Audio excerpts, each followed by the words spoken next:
Welcome back to my channel, Trending Pia po. Ayan, good morning po sa lahat. Siyempre, bago natin start ang ating reaction video, pasalamatan muna natin ng Panginoon natin na may lalang ng langit at lupa.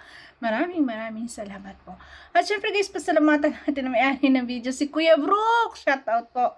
Ayan, kanya pong video to. Kung hindi ka pa nakasubscribe, subscribe ka na po. At huwag kalimutan suportahan, siyempre, ang ama ng Kalingap, Kuya Bal Santos Matubang, Kalingap Rob, Ate Edna, kay Ma'am Jack, yan, kay Kuya Jomar Vlog, Kalingap Edu, Kalingap Dan, lahat po na nasa Kalingap guys, please support po natin. Maraming salamat po sa lahat ng mga Jomcar na manonood natin, maraming salamat po. At syempre guys, ayan, paki-like, share, subscribe naman po, Trending Pia. I-reaction video natin itong tanong po ni Kuya Brooks kay Jomar. Ito yung sinasabi ko guys na akala natin, di ba? Akala natin okay lang. Syempre, sa mga nangyayari, sinong higit na naapektuhan? Syempre, yung iniidolo mo. Di ba? Kaya po talagang ang sagot dito ni Kuya Jomar, alam ko napakalungkot niya na hindi niya akalain na may mga ganyang mangyayari. Although, ayan, matututo tayong lahat sa buhay kasi malalaman natin ang mga consequences ng mga nangyari at mga nangyari, may iwasan na. Pero ang mahalaga dun guys, nag-uusap at naaayos ang lahat, di ba? Ganun po talaga. Sa bawat araw-araw ng ating buhay, meron po talagang pagsubok na meron talaga na akala natin okay lang, akala natin okay ang lahat, pero sa iba pala hindi. Kasi kahit kailan guys, hindi natin mapiplease yung mga tao. Pero tulad na sinasabi ko, ang pagiging mababang loob at malawak na pang-unawa, maiiwasan po yan, di ba? So, panoorin natin. Itong nangyayari siyempre ngayon bago at alaman natin tungkol dun sa founder ng Jomcar 18. Jomcar 18. Opo, walang problema. Labas mo. Wala naman po. I mean, move on na lang po sa lahat. Ayan, move on na lang. Po. Wala akong inaano pong masama or kung ano man po. Gusto ko na lang po mag-move forward. Ano po sa positive side, yun lang naman po. Okay. Ayoko na pong mag-ano po kung may mag-support or hindi, wala pong problema po doon. Wala naman pong sa pilitan. Ako po naman naging thankful po sa lahat po na nag-suporta po before. Yun po. And yun lang naman po. Kuya. Okay. So ayun guys. Ayoko po actually po. Sabi po dito ni Jomar ay look forward na lang, move on na lang ang bawat isa. At ang gusto niya, ayan, wala siya both side, ayan. Wala naman siyang kinakampihan. At syempre guys, thankful siya sa mga nangyari. Focus siya syempre sa positive side. Ganun po talaga dapat positive side kahit kasi 'di ba? Kahit kasi anong mangyari, dapat doon tayo mag-focus sa positive po at dapat po talaga malawak ang ating pangunawa. 'Di ba? Kasi tingnan niyo malungkot yung kanyang mukha, yung kanyang aura, talagang makikita natin na talagang nasaktan siya sa mga nangyari. 'Di ba? Yung sagutin po yung tanong niyo po, pero actually po nahirapan po ako. Pero yung live ni Kuya Val doon sa interview niya kay yun nga. So, ano masasabi mo doon na siya ay ayaw na? Okay, tika lang ayaw na. Gusto mo ba yun? O dapat wag sang ayaw, ituloy niya? Yung gusto lang namin malaman. Gusto na po. Honestly po, wala pong problema po sa akin kung ayaw niya po sa amin or di naman siguro ayaw.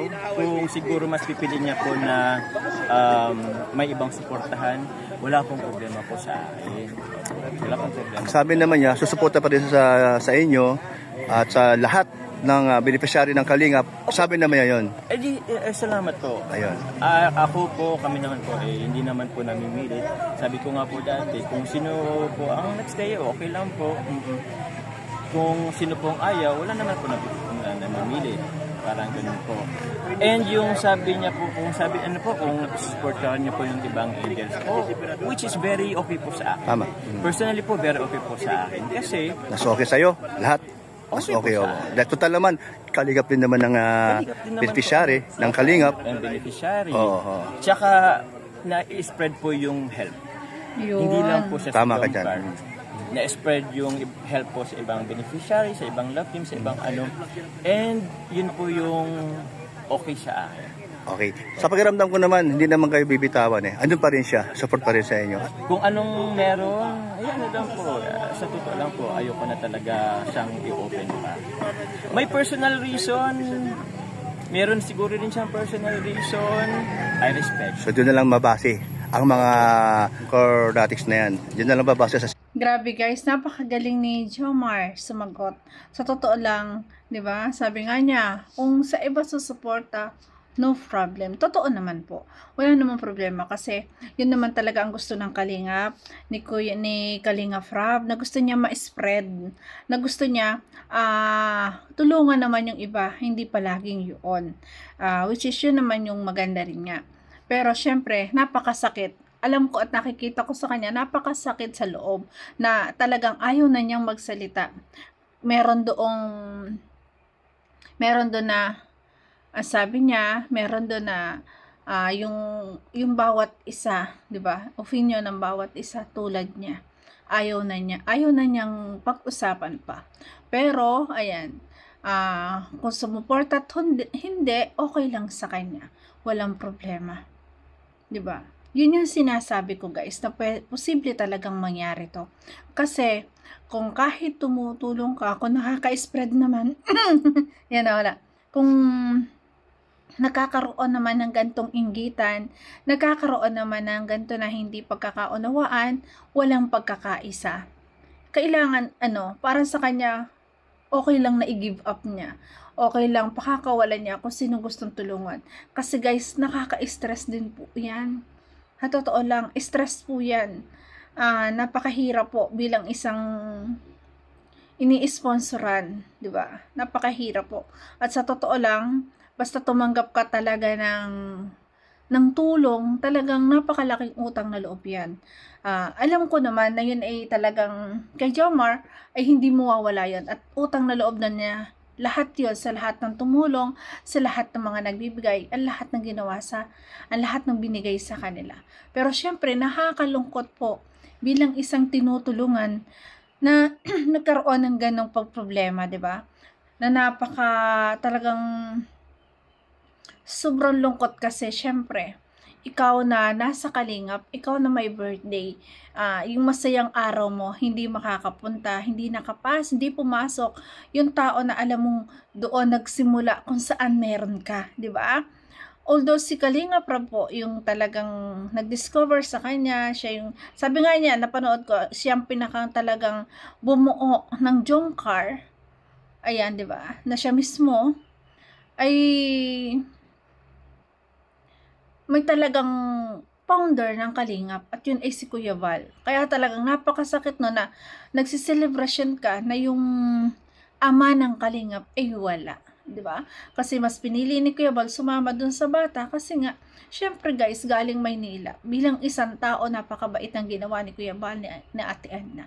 Hindi naman pwedeng hayaan mo. Diba? Galing Maynila pa yun, bisita mo. Syempre, diba? At kung may ganong problema, hayaan na lang dapat at pinagbigyan si Kuya Val para po sa akin. Pero syempre wala naman tayong magagawa doon kasi kanilang desisyon yun. Pero ganito yung nangyari. Yan, ganyan naging epekto sa inyong minamahal at iniidolo na si Jomar. Diba? Nakakaawa din kasi nagkakaroon ng ganong problema na talagang hindi mawawala, na talagang nakaka-stress. Bilang isang vlogger, bilang isang sinusuportahan guys, pag napapag-usapan po, although talagang na-spread ka or ikaw ay talagang yung saan ay sumisikat, pero guys, masakit sa loob yun kasi nakikita mo na issue. Diba? Kaya kita nyo naman ang itsura dito ni Jomar. Talagang makikita mo na may lungkot sa kanyang mata. Kasi, gawa nga sa nangyari. Diba? Kaya mas pipiliin na lang niya kung patuloy at susuporta pa rin daw sa kanila, okay lang sa kanya na sumuporta rin sa iba. Yan. Diba? Pero sa ibang alam ko at nararamdaman ko sa lahat ng mga sponsor or sa mga tumutulong, masakit yon. Kasi narinig mo na ganon. Kaso hindi mo rin masisisi kasi yung tao na makapagsalita ng ganito dahil sa nangyari. Kaya both side, magkaunawaan na lang, 'di ba? At tapos na siguro, tapos na 'yan, 'di ba? Spread love na lang. At sana kung nagkaroon man ng hindi pagkakaunawaan, sana maging okay para lahat din ng mga supporters at viewers maging okay, 'di ba? 'Yon. Kasi nakakalungkot po, 'di ba? Yung mga pinapanood, yung nalulungkot yung mga viewers na alam nila na nagmahal sa Jomcar tapos sila ay nagkaganon, 'di ba? Nalulungkot din syempre yung mga viewers. At bilang katulad ni Jomar, bilang isang vlogger or bilang sinusuportahan, gusto niya maging masaya lahat, 'di ba? Sinabi mo, so kanya-kanya kayong dahilan. Parang gano'n na lang. Yes, kanya-kanya. Ako po personally, ayoko na pong Naintindihan kita, ayaw mo lang na may masaktan. Ayoko po may masaktan. Ayoko may maibang mabash. Ayoko po Yun yung point. Ayoko na po sana magsagot. Ayoko nang i-open. Kasi ito, bagong issue baga. Gusto lang natin. Yes guys, 'di ba? Ayaw na niya, less talk, less mistake. Kasi oras na magsalita ka, alam mo na may magkakaroon ng laman, magkakaroon na naman ng hindi pagkakaunawaan.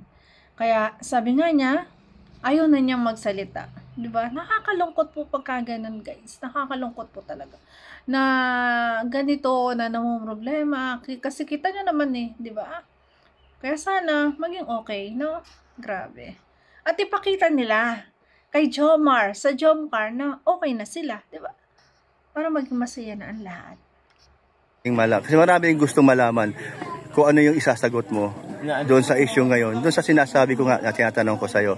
So, ganun pa man, respeto ko yun, basta importante na walang problema. Ako po, siguro may problema pero... Okay, meron pa rin. Hindi po kasi yun yung focus ko, Kuya Brooks. Ano ang focus mo? Isa lang. Ano yun? Focus ko po tumulong. Tumulong, okay. Positive side kung ano pong meron. Yun lang naman po, Kuya Brooks. Ayan. Kung mabash man po ako, bahala na po kayo. Tanggap mo na.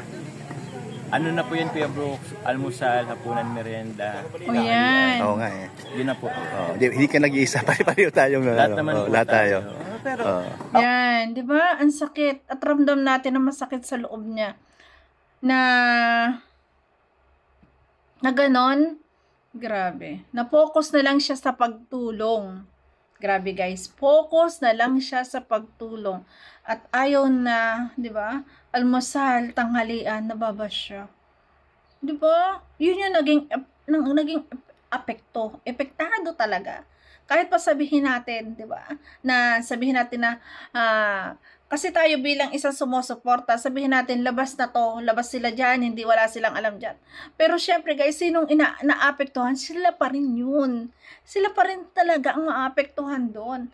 Kaya dapat, ayusin ang lahat. Ayan, 'di ba?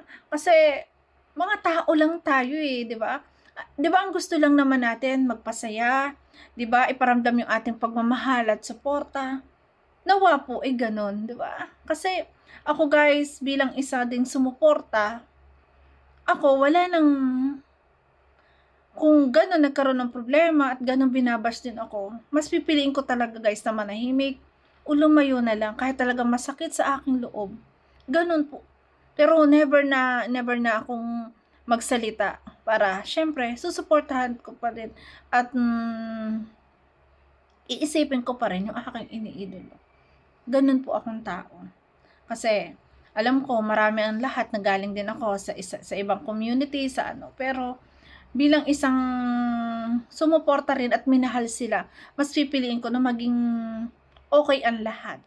Kahit ako na yung mabash, kahit ako na talaga yung dinurog-durog guys, kasi nangyari na yan sa akin, mas pinili ko pa rin manahimik. Kasi po, ayan, ramdam ko kasi yung ganyan eh. Yung nababash ka, yung naaakusahan ka ng kung ano-ano guys. Naranasan ko po yan dito sa YouTube. Talagang stress ka. Una guys, stress ka, hindi ka makatulog. Ni ayaw mo nang buksan ang YouTube. Ni ayaw mo nang manood. Kasi nakikita mo lagi thumbnail ang mukha mo. Nakikita mo lagi yung mga bad na sinasabi sa'yo. Napakasakit po nun. Kaya sana, ayan, sana huwag na mangyari yung ganon. Kasi napakahirap, talagang anxiety, magkakaroon ka. Yung ano guys, nagkaroon ako ng sakit. Kasi ang stress po talaga, ang bilis niya na kay magkasakit. Grabe. Kaya, nawa, ayan, ito na, sabi ni Jomar, ayan, okay na, focus na lang siya sa pagtulong, di ba? Focus na lang siya sa mga ginagawa niya, talagang grabe.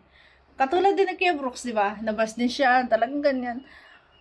Although talaga dito sa YouTube, talagang part na po yan, talaga na buhay sa YouTube.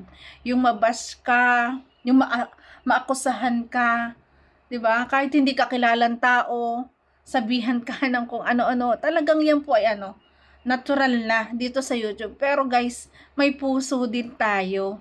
May damdamin din tayo. Hindi tayo robot. 'Di ba? Nararamdaman din natin yung sakit. At talagang nakakalungkot po pagka ganon. 'Di ba? Yun. Yan, sa lahat nawa, ayan, okay na ang lahat. Pero sa akin, sa susunod pa at sa mga supporters pa, ingat na lang tayo. Ingat na lang tayo na makasakit tayo ng ating sinusuportahan.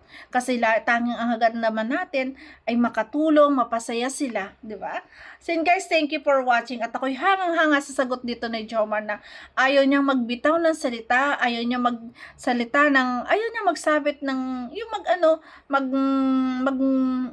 magsabi ng isang tao kasi ayaw na niya nang may mabash pa. Yun. Napakalawak ng kanyang isip, buti siya nakakapag-isip ng ganon. Sana lahat din, di ba? So yun guys, thank you for watching at kung nagustuhan mo ang reaction video ko, baka pwede pa like, share, and subscribe. Trending Pia po. Maraming salamat and God bless. I love you guys. Ayan, thank you so much po. I love you. 你的笑脸就像我的春天。